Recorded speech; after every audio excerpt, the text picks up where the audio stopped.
أعمالنا من يهد الله فلا مضل له ومن يضلل فلا هادي له أشهد أن لا إله إلا الله وأشهد أن محمدا عبده ورسوله لا نبي بعده قال الله تعالى في كتابه الكريم أعوذ بالله من الشيطان الرجيم بسم الله الرحمن الرحيم يا أيها الذين آمنوا اتقوا الله حق تقاته wala tamutunna illa wa antum muslimun. Sadaqallahu alazim. Pertama-tama mari kita panjatkan puja dan puji syukur kita atas kehadirat Allah Subhanahu wa taala yang mana telah memberikan rahmat dan hidayahnya serta kesehatan sehingga kita bisa melaksanakan salat maghrib secara berjamaah dan dilanjutkan kajian rutin Jumat malam Sabtu di masjid kita cintai ini. Salawat serta salam mari kita tunjukkan pada baginda Nabi Muhammad Sallallahu Alaihi Wasallam yang mana telah umatnya dari zaman jahiliyah menuju zaman Islam yang insya Allah kita nantikan syafaatnya di yaumil qiyamah kelak. Amin amin robbal alamin. Baik, langsung saja di sini saya sebagai pembawa acara kajian pada malam hari ini. Untuk acara yang pertama yaitu pembukaan dan acara yang kedua yaitu tausiah yang insya Allah akan disampaikan oleh beliau yaitu Ustaz Dr. Mustafa, dan acara yang ketiga yaitu penutup. Baik, langsung saja kita buka acara kajian pada malam hari ini dengan baca doa berilmu. Bismillahirrahmanirrahim. Rabbi zidni ilman, Allahumma anfa'ni bima 'allamtani wa 'allimni ma yanfa'uni warzuqni ilma yanfa'uni. Amin amin amin. Meningkat ke acara yang selanjutnya yaitu tausiah yang akan disampaikan oleh Ustaz Dr. Mustafa kepada beliau. Dipersilakan.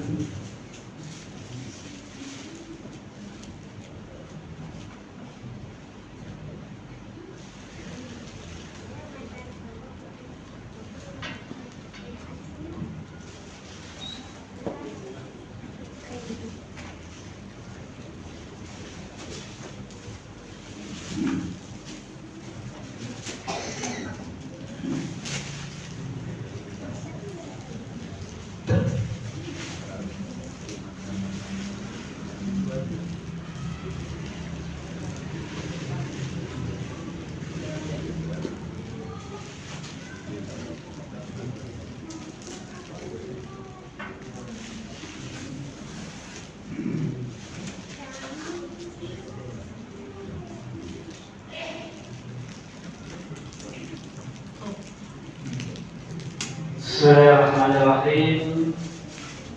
Assalamualaikum warahmatullahi wabarakatuh. Waalaikumsalam.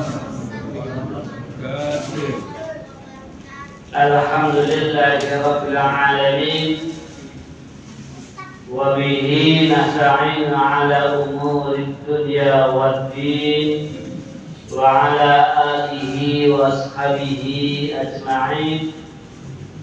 أشهد أن لا إله إلا الله وحده لا شريك له أشهد أن محمدا عبده ورسوله اللهم صل على محمد وعلى آل محمد كما صليت على آل إبراهيم وبارك على محمد وعلى آل محمد كما باركت على آل إبراهيم innaka hamidum majid. Amma ba'd.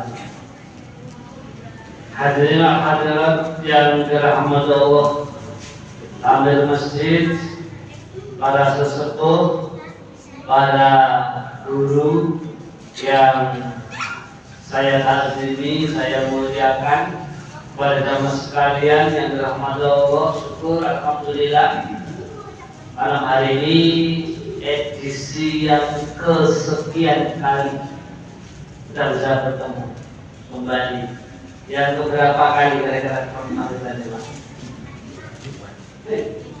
Beberapa kali? Iya. Yang kesekian kali. Dari zaman Aulat, dari Jidil abang, cidil merah sampai cidil apa ini? Jamaah sekalian, satu hal yang perlu kita syukuri adalah nikmat sehat. Jadinya sehat apa Pak? Makan enak, tidur nyenyak, itu sehat. Sehat. Kalau kakinya tidak sehat diobati. Ya sehatnya orang tua itu ya begini Pak. Yang selonjok, kemudian apa yang ada bertelekan kan gitu ya. Jadi apa yang penting bisa beraktivitas. Sakitnya kita dengan sehatnya juga banyak sehatnya. Bahkan ketika Allah berikan sakit kepada kita itu Allah akan memberikan pahala sabar. Kalau kita ridho, kita ikhlas dengan sakit kita, itu bisa menghapuskan dosa-dosa kita. Bapak Ibu yang dirahmati Allah, kita manusia ini kan pengennya yang baik-baik, gitu. Senangnya yang sukses, mikirnya kita itu semua sukses, semuanya baik, semua lancar. Berdoanya pun juga begitu, ya Allah lancarkan urusan kami. Ya Allah jadikanlah kami hidup sakinah mawaddah warahmah. Ketika sakit, ya Allah sembuhkanlah penyakitku, kan gitu. Ya Allah lancarkanlah rezekiku. Ya Allah jadikan bening glowingku istriku yang punya istri, yang punya istri. Ada lagi, ada yang punya istri.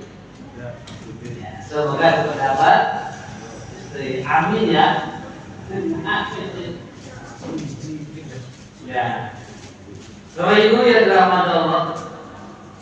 Namun kenyataannya apa yang kita minta, apa yang kita harapkan terkadang jauh panggang daripada hati. Justru sebaliknya. Apa yang kita minta tidak kita capai, tapi justru yang tidak kita minta itu malah kita dapatkan. Itulah kehidupan. Matematikanya Allah itu sering meleset. Matematikanya Allah itu sering meleset menurut angan-angan kita. Matematikanya Allah itu sulit ditebak. Itu menunjukkan Allah itu tidak bisa KTP. Allah itu maha kuasa atas segala sesuatu. Makanya kalau kita hanya mengandalkan akal, mengandalkan logika, mengandalkan angan-angan kita, itu sering resetnya Pak. Sering resetnya. Maka semua pasrahkan kepada Allah Subhanahu wa Ta'ala, kita akan menjadi tenang. Karena itu ngaji pada malam hari ini adalah ada beberapa hal yang jangan kita tinggalkan. Ini terkait dengan kehidupan kita. Kehidupan kita yang sedang menentu kadang-kadang senang, kadang-kadang sedih. Siapa Pak ya pernah sedih? Yang ada yang pernah sedih siapa? Yang pernah mengeluh orangnya yang mana? Itu manusia. Kadang-kadang di atas, kadang-kadang di bawah. Kadang-kadang tertawa, kadang-kadang menangis. Kadang-kadang sehat, kadang-kadang sakit. Itu adalah kehidupan. Kadang-kadang kita ini tidur nyenyak, kadang-kadang tidak nyenyak. Karena itu ada beberapa hal jangan sampai kita tinggalkan. Yang pertama, jangan kita tinggalkan bersyukur kepada Allah. Jangan tinggalkan syukur. Kenapa? Karena Allah itu akan tambahkan nikmat. Gitu. Jangan tinggalkan rasa syukur kita kepada Allah, karena Allah itu akan menambahkan nikmat bagi orang-orang yang bersyukur. Ayatnya adalah la in syakartum terus la azidannakum wa la in kafartum inna azabi lasyadid. Jadi Allah, sadaqallahu alazim, apa yang difirmankan Allah itu benar. Siapa yang bersyukur kepada Allah, Allah berikan nikmat. Allah tahulah nikmatnya. Tapi ingat, siapa yang tidak bersyukur kepada Allah, Allah akan berikan azab. Maka jangan pernah tinggalkan syukur kita kepada Allah Subhanahu wa ta'ala. Kalau kita banyak bersyukur kepada Allah, Allah akan berikan ketenangan, Pak. Hidup itu tenang. Walaupun katakan saja rumah kita sederhana, makanan kita ya seketemunya, istri kita enggak cantik-cantik apa tenang. Tenang itu, Pak. Penghasilan kita enggak seberapa, kita enggak punya gaji tetap, kalau disyukuri janji Allah, Allah berikan nikmat berupa rasa tenang. Ayam tenang. Pemberian Allah itu merasa cukup. Tenang ayam. Makanya selalu bersyukur kepada Allah, dan itulah yang terbaik. Tapi ingat Pak, kalau kita tidak bersyukur kepada Allah, seberapa aja kurang. Itu ada Allah itu. Allah berikan kepada kita rasa tidak tenang.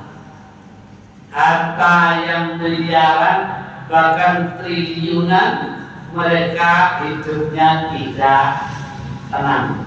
Dikejar-kejar utang, dikejar-kejar KPK, jarang di rumah yang bagus, yang menikmati malah kembali.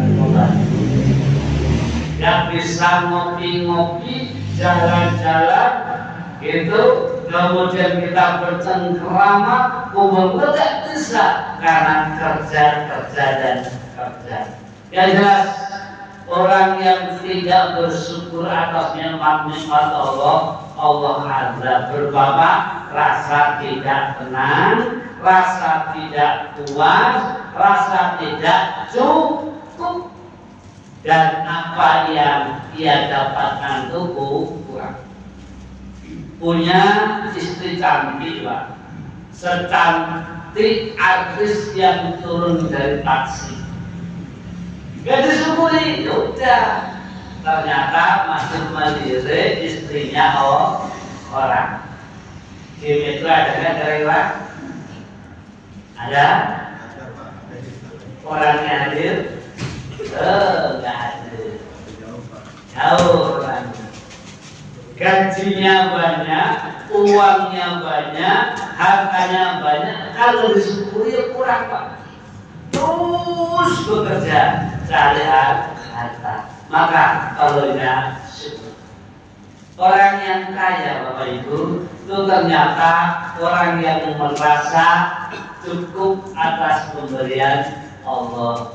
Walaupun hidup sederhana, hartanya tidak seberapa, kalau merasa cukup atas pemberian Allah, atas harta itu orang yang kaya sejatinya.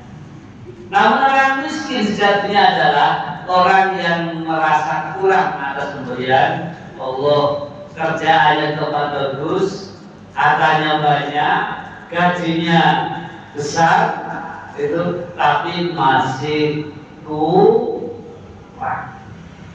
Punya harta 67 triliun, Pak. Masih gitu. Punya apa ya? Padahal dia punya. Pernah nggak Bapak Ibu yang pegang uang 1 miliar? Pernah ya? Belum? Alhamdulillah ada kawannya. 67 triliun, Pak. Itu masih kurang itu. Terus dia buka usaha, terus tidak menikmati hidup, waktunya terfokus hanya kerja. sedangkan umurnya sudah pundur. Kasihan mereka sebenarnya, mereka dalam siksaan Allah Subhanahu wa Ta'ala, merasa tidak tenang, merasa kurang dan beratnya beribadah kepada Allah. Itu adalah orang yang diazab oleh Allah Subhanahu wa Ta'ala. Ini yang pertama. Yang kedua, jangan ditinggalkan. Apa itu? Zikir kepada Allah, mengingat kepada Allah, menyebut-nyebut Allah, jangan ditinggalkan. Jangan tinggalkan zikir, mengingat Allah, menyebut-nyebut Allah, jangan ditinggalkan. Karena apa? Karena Allah pun akan mengingat kita. Allah akan menyayangi kita. Allah akan melindungi kita, Bapak Ibu. Fadkurni adkurkum wasmuruli walata kurun. Ingatlah kepada Allah. Niscaya apapun akan ingat kepada kalian. Ketika Allah menyayangi kita, Bapak Ibu, ketika Allah selalu mengingat kita, itu tidak mesti itu berupa material, jasa dia belum tentu. Tapi yang jelas, ketika Allah menyayangi kita, Allah berikan ketenangan, Allah berikan perlindungan dari sesuatu hal yang tidak baik. Allah jaga dari kemaksiatan, Allah jauhkan dengan kawan-kawan yang buruk, Allah jauhkan dengan lingkungan-lingkungan yang buruk. Allah tidak pertemukan dengan orang-orang yang jauh dengan Allah. Itu bentuk Allah sayang kepada kita. Bentuk Allah mengingat kita, menyayangi kita itu Bapak Ibu. Allah memudahkan kita beribadah. Ngaji dimudahkan, baca Quran dimudahkan oleh Allah. Walaupun hujan, walaupun dingin, Allah kuatkan kita untuk bisa bangun sholat malam. Kita menyayangi kita, Bapak Ibu. Allah pertemukan dengan kawan-kawan yang baik. Itu Allah pertemukan dengan lingkungan yang baik. Maka jangan tinggalkan zikir itu. Sebutlah nama Allah, ingatlah selalu kepada Allah Subhanahu wa Ta'ala. Apalagi sholat, Bapak Ibu. Salah satu nama sholat adalah zikir. Zikir itu ingat kepada Allah. Ketika kita sholat itu menyebut-nyebut Allah dari awal sampai akhir, isinya adalah doa. Ketika kita sholat itu adalah dialog kita kepada Allah. Kalau kita pengen berhubungan interaksi ngomong kepada Allah, sholat itu bagus. Jangan hanya sholat wajib, sholat sunnah. Kita ngomong kepada Allah, kita ajukan masalah kita dalam doa kita. Tapi ketika kita pengen Allah ngomong dengan kita, berbicara dengan kita, gimana caranya? Baca Al-Quran. Al-Quran itu firman Allah. Bayangkan seolah-olah ketika kita baca Quran, seolah-olah Allah itu ngomong kepada kita. Gitu loh. Allah itu memberitahu informasi kepada kita tentang kehidupan, tentang dunia, tentang akhirat. Maka pandai-pandailah kita menyempatkan waktu semaksimal mungkin untuk zikir, mengingat Allah. Sampai ada itu kawan itu sekarang udah dipanggil oleh Allah ke rumah itu, bawaannya zikir itu kayak 1, 2, 3, 4. Apa namanya tadi? Apa zikiran ya? Nah, datanya itu ketika menunggu istrinya berobat, dia duduk di depan manos itu berapa ratus. Ketika nunggu istrinya berada di PP, dia tunggu istrinya dengan selalu menyebut pakai yang angka-angka itu. Tak. Masya Allah, lisannya tidak putus dari menyebut nama Allah, tidak kering daripada mengingat Allah. Ini fadkurni adkurkum waskuruli wala takfur. Ingatlah kepadaku, maka aku pun akan ingat kepada. Kemudian yang ketiga, jangan pernah kita lupakan. Jangan kita tinggalkan. Ya.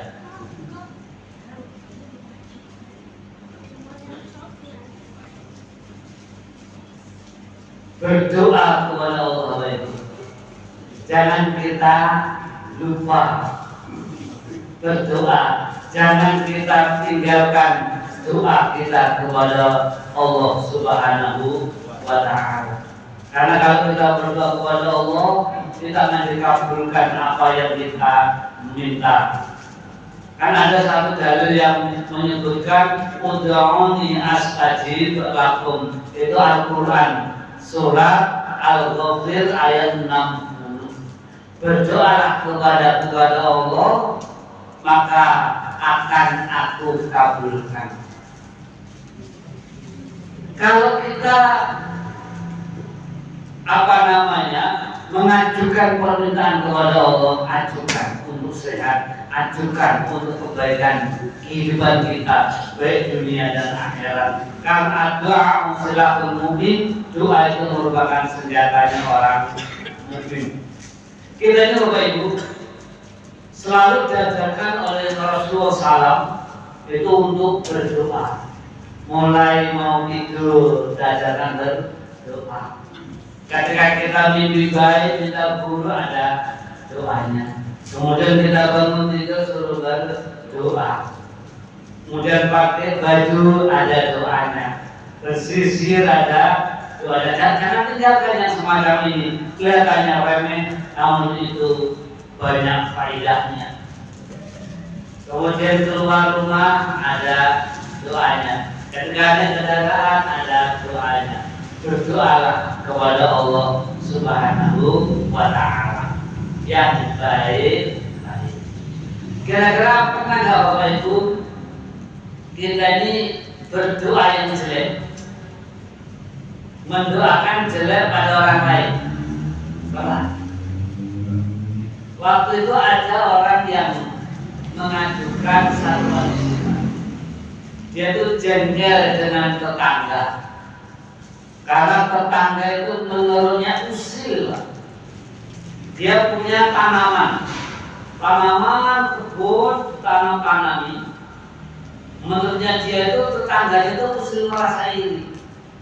Kemudian dia pakai obat atau pakai apa namanya itu, kemudian sampai tanamannya pada mati, garing, kemudian tidak panen, saking jengkelnya, kemudian mendoakan jelek. Kadang-kadang begitu kepada orang yang mengganggu kita, kadang-kadang kita mendoakan jelek. Apalagi sekarang ini anak-anak muda yang pakai motor, ya, motor itu penangkutnya di wah, mutiara itu kan mampus ya kan gitu. Kadang-kadang kita pakai anak sekolah, anak muda, wah, laki-laki nak makan ya Allah, sekarang kayak gitu spontan kemudian mendoakan jelek. Ya Allah, Pak. Kadang-kadang tetangga yang usil, orang lain yang tidak baik dengan kita, orang-orang yang mendolimi kita, kemudian kita doanya jelek. Itu manusia. Orang yang merasa iri kepada kita, orang yang menelikung kepada kita, ada juga jelek itu, Pak. Orang yang jahat kepada kita, orang yang mencuri barang-barang kita, kan gitu. Orang yang mengganggu keluarga kita, menjelek-jelekan kita, terkadang doanya jelek. Pertanyaannya, pernahkah kita mendoakan jelek pada orang lain? Ya, jujur lah, pernah? Ada orang utang dan mau nyaur, ditakdir malam marah. Ada orang kasar dengan kita, marah-marah dengan kita, ya, manusia. Nah, coba sekalian ingat Mas, sebenarnya nggak boleh mendoakan pada orang lain jelek. Karena kan Allah kabulkan juga itu. Ketika kita mendoakan jelek, malaikat mengaminkan. Apa aminnya? Amin walaka. Semoga dikabulkan dan sama juga engkau juga misalnya, ya Allah mampuskan dia. Amin. Semoga engkau juga mampus. Gitu. Ya Allah celakakan setia. Amin. Engkau juga. Amin walaka. Ternyata yang diaminkan tidak hanya pada orang yang doakan, tapi kita juga diaminkan jeleknya tadi itu. Ya Allah, semoga dia bangkrut usahanya. Amin walaka. Amin, semoga dia dan engkau. Amin ya Allah, kabulkan dia celaka, engkau juga celaka. Gitu loh. Balik ada senjata makan uang. Karena tambahin amin walaka. Amin untuk dia, walaka dan untukmu. Jadi sama saja juga mendoakan dirinya sendiri. Ya Allah, jadikan keluarga tetangga itu menjadi keluarga yang sakinah, mawaddah, warahmah. Apa doanya? Amin walaka. Semoga engkau juga sakinah, mawaddah, warahmah. Ya Allah, hancurkan keluarganya. Amin. Semoga engkau juga hancur keluarga pekerjaan. Maka sebenarnya tidak diperbolehkan Pak, mendoakan yang tidak baik, karena Islam balik kepada kita. Orang yang kita doakan nggak apa-apa, malah baik-baik saja. Kita yang mendoakan malah mendapatkan kejelekan, mendapatkan keburukan karena senjata makan Tuhan. Senjata makan Tuhan itu gimana baik? Oh, senjata makan Tuhan apa itu? Senjata makan doa, jangan lupa berdoa. Nah, doa yang mustajab di antaranya adalah kita sholat awal berada jamaah itu, datang sholat tahiyatul masjid kayak tadi itu, kemudian menunggu jamaah datang sambil menunggu qomat dikumandangkan, berdoa. Di saat itu adalah doa mustajab. Tapi terkadang orang itu malah justru tidak berdoa, kadang-kadang malah sholatnya telat. Adakah yang telat? Yang sering sholat ada? Ada ya, orangnya pakai sarung atau celana? Sarung. Orangnya di depan atau di belakang? Depan dan ke belakang. Ya Allah, ya Allah.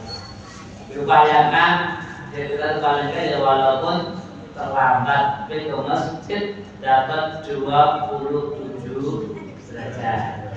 Kalau di rumah dapat siji. Kalau di masjid itu kalau kita nggak khusyuk dipertanggungjawabkan imam. Kalau di rumah nggak khusyuk dipertanggungjawabkan sendiri. Ya. Kalau di masjid itu kan pakainya rapi. Tapi kalau istri gimana di rumah? Ya, itu adalah ada hadis terkhusus untuk si istri. Walaupun sebenarnya juga ada hadis yang untuk ulama di masjid. Sering saya sampaikan, kepada ibu-ibu kalau sholat di rumah dengan di masjid lebih nyaman mana? Ya Bu, kira-kira Bu, ibu-ibu kalau sholat di rumah dengan di masjid nyaman mana Bu? Di masjid. Kalau di masjid tempatnya disetting untuk sholat AC dan betul-betul sholat Pak imamnya bagus bacanya. Kalau di rumah lihat, di rumah tempat untuk sholat nyelempit, ada kadang-kadang bau AC. Di kamar kita banyak pakaian kotor, Iya kan, kadang-kadang di rumah saya ketemunya sholat itu kadang-kadang ada persediaan musola khusus, tapi di pojok kamar ada ruang tamu, saya ketemunya. Bau gorengan, nanti ada tamu, ada TV, ada anak, karena rumah itu disetting bukan untuk sholat.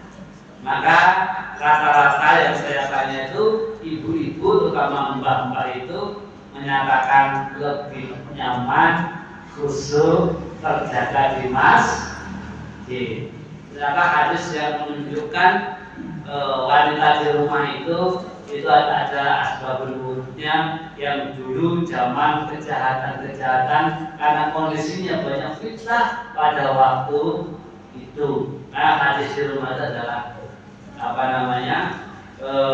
turun itu. Hanya kemudian hadis lain, kalau wanita harus ke masjid tidak mungkin selalu karena punya anak kecil, kemudian kadang-kadang seorang ibu ya hamil, itu perutnya besar, maka yang paling utama adalah laki dan hadisnya memang seperti itu. Ketemu dengan kawan-kawan yang sholat di masjid di rumah. Kalau di rumah itu rata-rata kan telat kalau sholat di rumah itu, ya kan?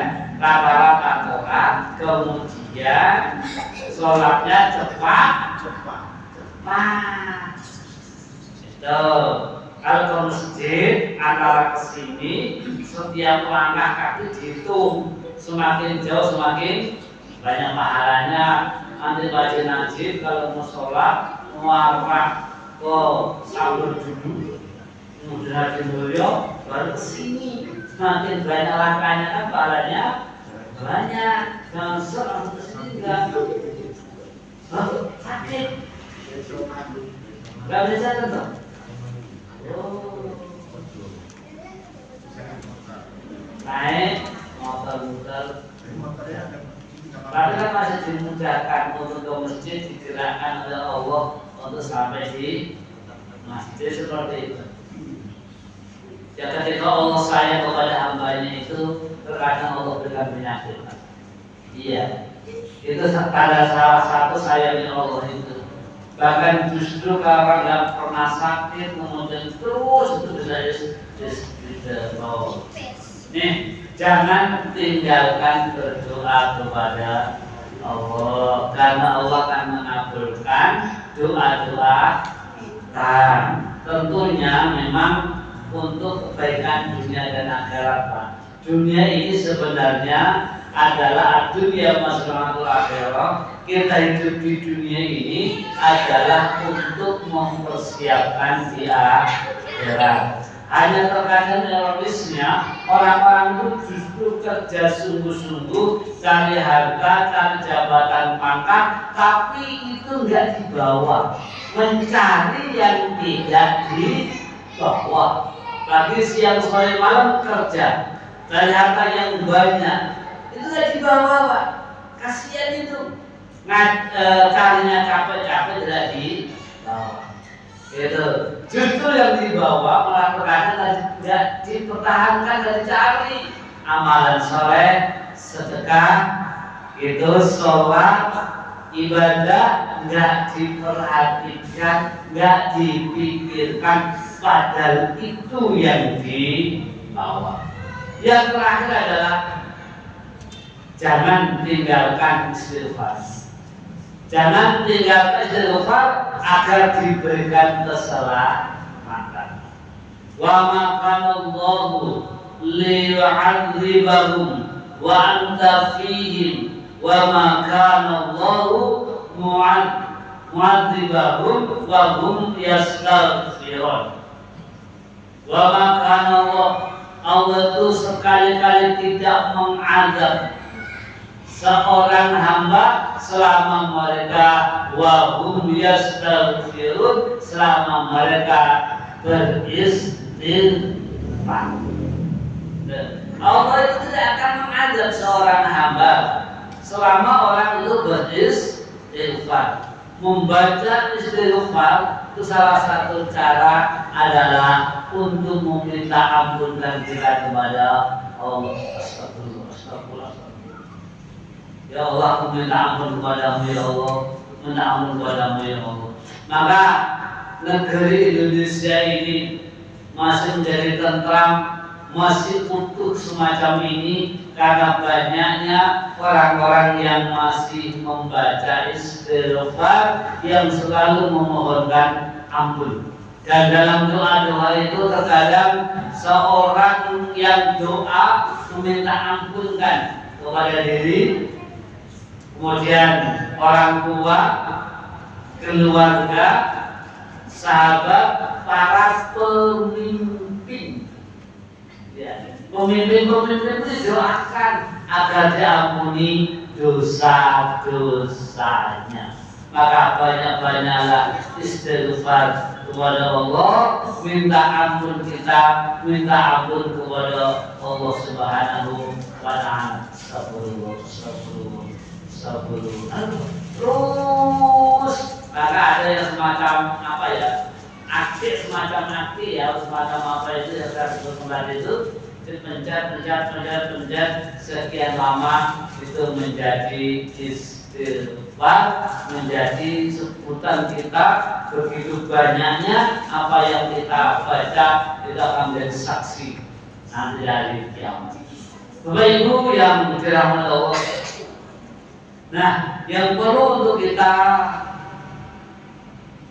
ketahui sekarang ini Pak, ya, karena aku tidak menyadari kita ini adalah manusia biasa. Kita ini bukan malaikat, kita pun juga bukan nabi. Karena kita manusia biasa, Allah pun berikan kepada kita keinginan berbuat buruk. Itu tentang manusia itu. Karena bahkan pengennya manusia itu berbuat dosa, berbuat buruk, berbuat nyeleweng, berbuat maksiat ke manusia. Tapi juga Allah pun berikan kepada kita keinginan berbuat baik, pengen ngomong senape, pengen berbuat santun, pengen membantu pada orang lain. Nah, fa'alhamaha fujuraha wa taqwa. Allah itu mengilhami pada kita Bapak Ibu. Allah itu memberikan kepada kita fujur itu keinginan berbuat buruk, wa taqwaha, dan keinginan untuk berbuat baik. Orang pada kita itu ini boleh, ini tidak boleh, kita pilih yang mana? Kan gitu. Maka qad aflaha man zakkaha, sungguh beruntung orang-orang yang memenangkan kebaikan, memilih kebaikan, meninggalkan keburukan. Wa qad khaba man dassaha, dan sungguh rugi orang-orang yang mengotori jiwanya. Siapa mereka? Mereka yang memilih keburukan. Jadi imannya kalah, hati nuraninya kalah. Yang menang hawa nafsu. Inna nafsa, sesungguhnya nafsu kita ini Pak, cenderung kepada keburukan. Keinginan kita ini cenderung memilih keburukan gitu. Kita ini punya keinginan, punya nafsu, pengennya melakukan yang maksiat, melakukan yang buruk. Ini nafsu kita. Illa man rahimah, kecuali nafsu yang dirahmati oleh Allah. Jadi kita nafsu kita, keinginan kita ketika dirahmati oleh Allah itu bisa meninggalkan yang buruk, yang dosa. Tapi nafsu, keinginan yang tidak dirahmati Allah justru itulah senang melakukan hal yang tidak baik. Semoga Allah memberi kita senantiasa senang kepada kebaikan, kemudian kita bisa memenangkan yang baik daripada goda-goda. Ini kan setelahnya jam 3:45. Waalaikumsalam warahmatullahi wabarakatuh.